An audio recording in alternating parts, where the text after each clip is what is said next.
ডিম খেলে কি কোলেস্টেরল বেড়ে যায়? সত্য নাকি মিথ্যা? ভিডিওটি দেখুন। অনেকে মনে করে ডিম খেলে কোলেস্টেরল বাড়ে, কিন্তু বিষয়টা এত সহজ নয়।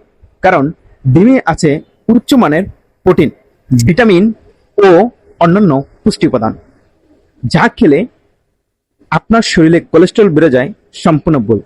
কিন্তু অনেকের ক্ষেত্রে আবার কোলেস্টেরল বেড়েও যেতে পারে। যেমন আপনি যদি প্রেশারের রোগী হন, সেক্ষেত্রে আপনাকে অবশ্যই কুসুম ছাড়া ডিম খেতে হবে। সেক্ষেত্রে আপনার কোলেস্টেরল বেড়ে যাওয়ার কোনো সম্ভাবনা নেই।